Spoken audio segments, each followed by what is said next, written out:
हाँ, समझ राम सिंह मीना। उनकी पत्नी का नाम मीना। जिस तरह ललिता, क्या नाम बताया? ललिता। जिस तरह ललिता विश्वकर्मा का मर्डर हुआ, हत्या हुई या हत्या का प्रयास हुआ या दुर्घटना हुई, ये जग जांच का विषय है।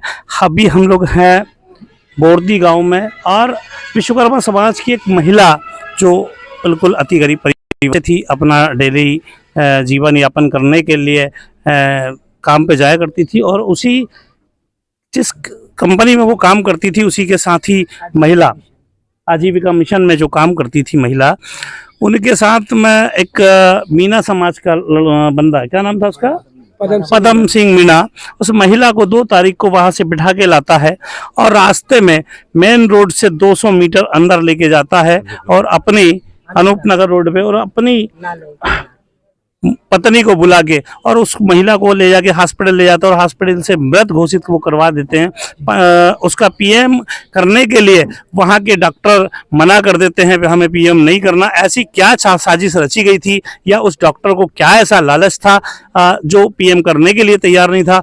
पुलिस उस टाइम सुनने को तैयार नहीं थी। पुलिस वालों का क्या कहना था? साथ में पीड़ित परिवार के सदस्य हैं। क्या नाम भाई साहब?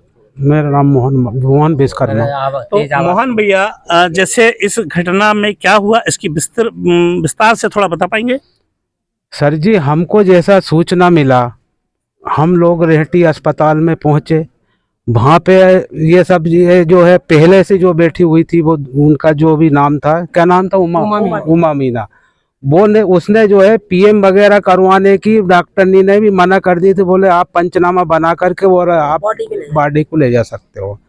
हम लोगों ने गुजारिश करी, अनुरोध किया, वो मैडम हम पे भी नाराज हुई और इसका वीडियो है और इसका जो है हमने वीडियो भी बनाया है और फिर हमारे कहने से पीएम करा उन्होंने।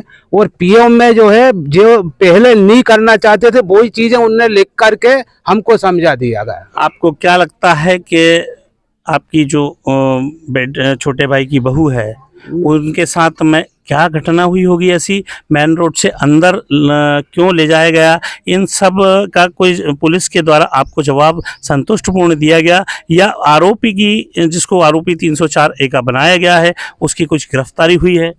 अभी तक सर हमको तो ये बात की जानकारी भी नहीं। हम हमारे अभी ये कार्य करने में लगे हुए, इसलिए हमको वहाँ की अभी पूरी जानकारी भी नहीं है। पर मेरा यहाँ तक है कि अभी तक हमारी कोई वहाँ सुनवाई नहीं हुई है। जिस तरह पीड़ित परिवार के मुखिया ने बताया कि 304A FIR की कॉपी दिखाएंगे जरा सा। FIR की कॉपी यह है, इसमें 304A लगाया गया है और 304A के तहत आज 13 दिन हो गया, किंतु गिरफ्तारी कहीं से कहीं, जूम करके दिखा जरा सा, 304A की गिरफ्तारी आज तक नहीं हुई है।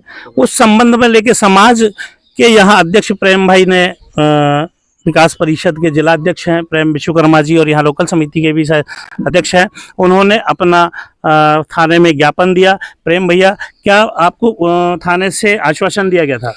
हम समाज के लोगों के साथ जो है थाने पहुँचे, काफ़ी लोग थे, तो हमने वहाँ निवेदन किया कि सर इसकी निष्पक्ष जांच की जाए और दोषियों पर कार्रवाई की जाए। तो उन्होंने केवल आश्वासन ही दिया है, अभी तो ठोस कोई कार्रवाई नहीं की है। मैं विश्वकर्मा विकास परिषद का प्रदेश अध्यक्ष एडवोकेट किशन विश्वकर्मा, न्यूज़ 24 ये चैनल के माध्यम से आपको एक बात कहना चाहता हूं शासन और प्रशासन को। जिस तरह की यह लापरवाही की गई, आरोपी को 13 दिन के पश्चात भी आज तक पकड़ा नहीं गया, ये प्रशासन और शासन की मिली भगत है। ऐसी तरीके से आज अगर वो उसकी गिरफ्तारी नहीं होती है तो प्रशासन इस बात के लिए तैयार रहे, आगे अगर कुछ व्यवस्थाएं गड़बड़ होती है तो उसका प्रशासन जिम्मेदार है। आज की तारीख में अगर उस पे संबंधित धाराएं जो जिनका आरोप है कि 302 उस पे लगानी चाहिए, वो हत्या नहीं, उस 304 जो लगाया गया दुर्घटना के तहत हत्या हुई है या मर्डर हुआ है, उस पे 304A की कार्रवाई जो की है, किंतु वो 302 में कन्वर्ट करना चाहिए, ऐसा पीड़ित परिवार का आरोप है। और उसमें आरोप जहां तक है सत्य की प्रतीत ऐसा होता है कि गया पीड़ित परिवार के सदस्यों के संपर्क में रहना, एक ही गांव के होने के बावजूद अपनी पत्नी को फोन क्यों करा, अपनी पत्नी से के साथ ले जाके हॉस्पिटल क्यों लेके गया, क्या पीड़ित परिवार वो एक ही गांव में होने के बावजूद भी पीड़ित परिवार के सदस्यों से संपर्क नहीं करा गया।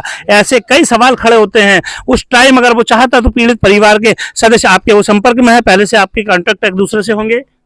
नहीं, अब मैं तो उसके संपर्क में नहीं था, मतलब गांव में आप लोग रहता एक ही हूँ। गांव के हैं दोनों? हाँ, एक ही गांव जब एक ही गांव के हैं तो वो अपनी पत्नी को फोन करने के बजाय पत्नी के मृतक के परिवारजनों को फोन कर सकता था, परिवार में गांव के सरपंच को फोन कर सकता था, चौकीदार को फोन कर सकता था। ऐसे कई सवाल खड़े होते हैं जिनका जवाब अभी बाकी है। अब देखना यह है कि कब तक गिरफ्तारी होती है, कब तक इसकी जांच होती है और जांच में जो पाया जाता है निष्पक्ष जांच होती है, या इसके साथ जिस तरह से आज तक कार्रवाई हुई लीपापोती वही आगे चलती रहेगी।